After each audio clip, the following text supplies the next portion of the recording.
নমস্কার সবাইকে, আশা করি সকলেই ভালো রয়েছো। সুনন্দার ইসলে সবাইকে শুভেচ্ছা বার্তা জানিয়ে আজকে রেসিপিতে চলে আসলাম। তো এখন তো বেশ টান পড়ে গিয়েছে, আর দুপুর খেতে বসলাম যে একটু টক হলে বেশ ভালো লাগে খেতে, খাবারের শেষ পাতে এই সময়টা কেমন জানি ওয়েদারটা। তাই ভাবলাম যে একটা রেসিপি, টকের রেসিপি তোমাদের সঙ্গে শেয়ার করে দিই। এই শীতের সিজনে যে নতুন নতুন সবজিগুলো বের হয়েছে সব কিছু দিই একটা সুন্দর। এখানে ফুলকপি রয়েছে, আলু রয়েছে, পেঁপে দিয়েছি পাকা, মিষ্টি কুমড়ো, বেগুন আর মিষ্টি আলু রয়েছে। এখন চলো তাহলে মূল রান্নাতে চলে আসি। তা প্রথমে ডালের বড়িগুলো একটু কাঠখোলায় ভেজে নেব আমি। আমি তো এখানে মাসের ডালের বড়ি দিয়েছি, এখানে কিন্তু তোমরা চাইলে কিন্তু মটর ডালের বড়িও কিন্তু দিতে পারবে। কারণ ডালের বড়িটাকে শুকনো আগে কাঠখোলাতে ভেজে নেব। যারা ফেসবুক পেজ থেকে দেখছো এখন আমার পেজটিকে ফলো করে প্লিজ পেজটিকে ফলো করে দিও, আর যারা অলরেডি পেজটিকে ফলো করেছো তাদেরকেও অসংখ্য অসংখ্য ধন্যবাদ। আমি এখন একটু সর্ষের তেল দিয়ে দিচ্ছি, আর এই মূল রান্নাটা পুরোটাই ফার্স্ট থেকে লাস্ট পর্যন্ত সর্ষের তেল দিয়েই ব্যবহার করব। যেহেতু টক কোনো টাইপসের খাবারের মধ্যে একটু সর্ষের তেলটাই বেশি ভালো যায়, খুব সুন্দর একটা ফ্লেভার পাওয়া যায় সর্ষের তেলে। তা সামান্য একটু সর্ষের তেল দেওয়ার পরে ডালে বড়িটাকে ভেজে নিচ্ছি। তা ডালে বড়িটা বেশ লাল করে ভেজানো হয়েছে, এখন আর একটু নেড়ে চেড়ে নামিয়ে নেব। এখন এর মধ্যে আবার একটু সর্ষের তেল দিয়ে দিচ্ছি। বড় চামচ দিয়ে মেপে দেখতে গেলে 1 চামচ দিয়েছি, বেশি তেল কিন্তু লাগবে না। 1 চামচ তেল দিলেই কিন্তু হয়ে যাবে। যে পরিমাণে আমি সবজি নিয়েছি না সে পরিমাণে একটু তেল, 1 চামচ তেলে যথেষ্ট। এখন তেলটাকে ভালো করে গরম করে নিতে হবে। সর্ষের তেল আবার ভালো করে একটু গরম করে না নিলে কিন্তু সর্ষের তেলে একটা স্মেল থাকে, সেটা কিন্তু বেশ ভালোভাবে পাওয়া যায় না।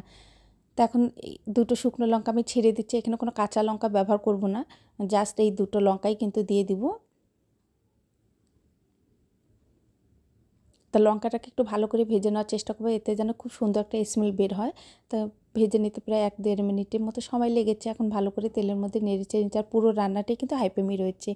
এখন দিয়ে দিচ্ছি কালো সর্ষে আর একটি তেজপাতা দিয়ে দিয়েছি। আর সর্ষেটাকে ভালো করে ফেটে নিতে হবে, দেখতেই পাচ্ছ তেলের মধ্যে দিয়েছি, খুব সুন্দর করে ছিটে ফাটায় একদম যাচ্ছে, এভাবে ফাটিয়ে নিতে হবে। সর্ষে যত ভালো করে ফাটিয়ে নিবে তত কিন্তু দারুণ একটা স্মেল আসবে। আর সর্ষেটা তো ফাটিয়ে নেওয়া হয়েছে, এখন সবজিটা দিয়ে দিচ্ছি। আর সবজির মধ্যে আবার বলে দিচ্ছি মিষ্টি কুমড়ো দিয়েছি, পেঁপে দিয়েছি, বেগুন দিয়েছি, মিষ্টি আলু দিয়েছি মানে রাঙা আলু যেটাকে, সেটা আলু দিয়েছি, আর ফুলকপি রয়েছে। আর ভালো করে নেড়ে ছেড়ে নিচ্ছি, তেলের সাথে খুব সুন্দর করে মিশিয়ে নিতে হবে। আর বেগুন যেহেতু দেওয়া রয়েছে না, এই জন্য তোমার হাই ফ্লেমে কিন্তু রান্নাটা করে নিতে হবে। এখন স্বাদ মতো লবণ আর হলুদ দিয়ে দিলাম, আর ভালো করে সবজির সাথে মিশিয়ে নিচ্ছি। এখন ঢেকে দিলাম, সবজির যে জলটা বের হবে সেই জলে সিদ্ধ করে নেওয়া হবে, আর এক্সট্রা করে কোনো জল দিতে হবে না। তারপর ভালো করে 2 মিনিট পর ঢাকনাটা আমি উঠিয়ে নিলাম, আবার একটু ঢেকে দিয়ে সবজিটা এখন দেখো বেশ ভাজা ভাজা হয়ে গিয়েছে। এখন দিয়ে দিচ্ছি গুড়। তো আমি এই চামচ দিয়ে 2 চামচ উঁচু উঁচু গুড় দিয়েছি। আর তেঁতুলের কাঠটা আমি তো আগে বের করে রেখে দিয়েছি, মানে পাল্প, সেটা গরম জলে ভিজে রেখে তারপর চটকে নিচ্ছি। তোমাদের কাছে যদি কাঁচা তেঁতুল থাকে না, সেই কাঁচা তেঁতুলও কিন্তু তোমরা দিতে পারবে, সেটার মধ্যে একটু প্রচেষ্টা আলাদা রয়েছে, সেটা বলে দিচ্ছি আমি। কাঁচা তেঁতুলটা তোমরা একটু গরম জলে সিদ্ধ করে নিবে, নেওয়ার পরে ঠান্ডা হলে তারপর ভালো করে চটকে নিবে। নেওয়ার পরে এরপরে কাঁচা তেঁতুলটা এর মধ্যে দিয়ে দেবো। আমার কাছে পাকা তেঁতুলই ছিল, এখন তো বাজারে কাঁচা তেঁতুল বেশ ভালোই পাওয়া যাবে, যে তোমরা চাইলে কিন্তু কাঁচা তেঁতুল দিয়েও এই রান্নাটি করে নিতে পারবে। তা ভালো করে মতো দিয়ে দিলাম, ভালো করে নেড়ে চেড়ে তেঁতুলের পাল্প দেওয়ার পরে এখানে গরম জল অবশ্যই দিতে হবে, ঠান্ডা জল দেওয়া যাবে না। বেগুন রয়েছে কিন্তু, বেগুন ঠান্ডা জলের মধ্যে দিলে দরকচা লেগে যাবে, খেতে কিন্তু ভালো লাগবে না। এরপর ডালের বড়িটা দিয়ে দিচ্ছি, দেওয়ার পর এখন নেড়ে চেড়ে নিলাম। আর কালারটা দেখেই বুঝতে পারছে যে কতখানি ইয়ামি হয়েছে। এখন ভালো করে নেড়ে চেড়ে নিচ্ছি, নিয়ে একটু ঢেকে দেবো, যেহেতু ডালের বড়ি দেওয়া রয়েছে। আর কে কোথাতেই দেখছো অবশ্যই কমেন্ট বক্সে জানিয়ে দিবে, আমার রেসিপিগুলো তোমাদের কাছে কেমন লাগছে সেটাও বলবে। আর অবশ্যই একটু করে শেয়ার করে দিও সকলেই তোমাদের ফ্রেন্ডস ফ্যামিলির কাছে।